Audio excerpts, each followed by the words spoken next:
Hi, welcome to the University of Georgia Cooperative Extension. I'm Molly Kimler here in Walton County, and I'm the Foods and Nutrition Program Assistant here in the county. And I tell you what, have you been to the farmer's market yet? Every Saturday morning now, the farmer's market is open. We see so many people there. The first couple of Saturdays, I was there doing food demonstrations, and I decided what would be an interesting thing to do is to take some of the vegetables there at the market and stir-fry them. Everybody had a fit over the stir-fried vegetables that we fixed. You know, what happens is we go to the farmer's market, we load up with these wonderful vegetables and fruits, and we get home and we go, oh no, what do I do with them?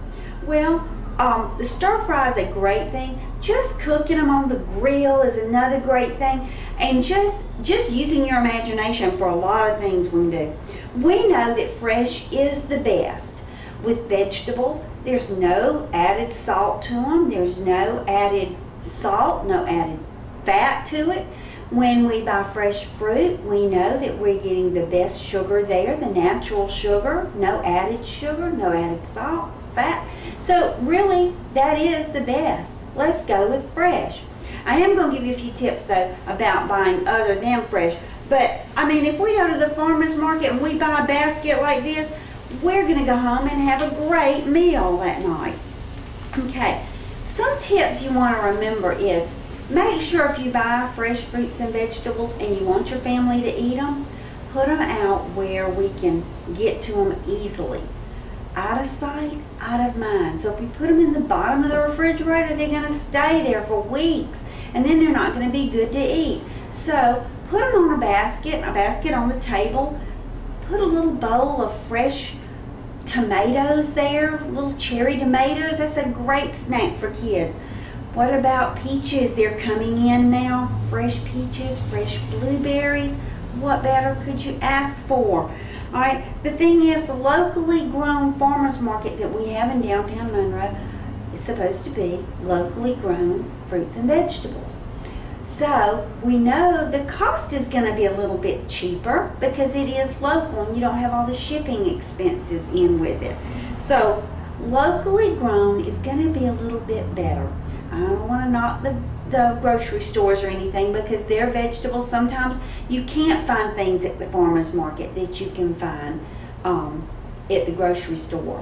One thing I found out, there's a lot of fruits and vegetables grown. I've just come back from Minnesota and found rhubarb. You can't find that too much down here, but it is grown in Minnesota or in the northern states, and it's wonderful. So I'm now on a hunt for that so I can make me some more rhubarb bread. We know that fresh is better. Whole, fresh, cut up fruits and vegetables are better. If we take our vegetables and just steam them just a little bit, that's a great way. We don't lose a lot of the nutrients. My mother used to tell me, eat a pretty plate, have a pretty plate. What I didn't know is that she was trying to tell me that if I have a pretty plate, I've got more nutrients there. I've got a lot more vitamins there. The more colors, the more vitamins we have. Lots of fiber. That's very important in our diet. When we have processed food, it tends to not have as much fiber in it. When we're choosing fruits, select fresh fruit. That's the best. 100% fruit juice is good. We might want to try, if we're going with canned fruits, make sure that it doesn't have packed in heavy syrup. Go with natural or fruit or packed in water. If we're going with canned vegetables, we've got to watch out for the salt in there. If we've got high blood pressure, that's something that we're watching out for. One thing too, adding fruits and vegetables to our diet can be very easy.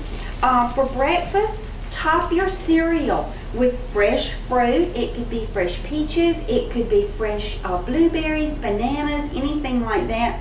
Top your cereal. Add blueberries or add any kind of strawberries or things like that to the tops of your pancakes.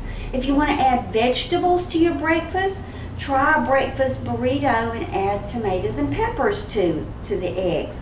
So there are things that we can do for breakfast. For a lunch, pack again. Fresh fruits and vegetables are great to pack in lunches. You can make up your own little packages of fruits and vegetables. Make a little bag of carrot sticks, and instead of going and buying a little package already made up, make your own. It'll be a lot cheaper. Okay. For dinner, maybe if you're making coleslaw, add some pineapple to it, some fresh pineapple to it. Or if you if you're making spaghetti, you can fix carrots in there, shred up carrots and put in your spaghetti. I've said that several times, and it is delicious to do that. If you're doing grilling out, make fruit kebabs or vegetable kebabs, and that's great on the grill. Today what I'm doing is I'm fixing a stir fry, and what I did was I just added a little vegetable oil to my griddle, and then I added I'm using some fresh, I went to the market and got some green beans. I got some little new potatoes, cut them up, some squash, summer squash, zucchini squash, some onions, a little garlic, little olive oil or spray oil. I also added a few little cherry tomatoes to that because those are very abundant. If you want to try to grow anything in your garden, try some little cherry tomatoes. You will be eating cherry tomatoes forever. So I'm gonna see if I can't make a pretty plate now. Okay, all right. Okay.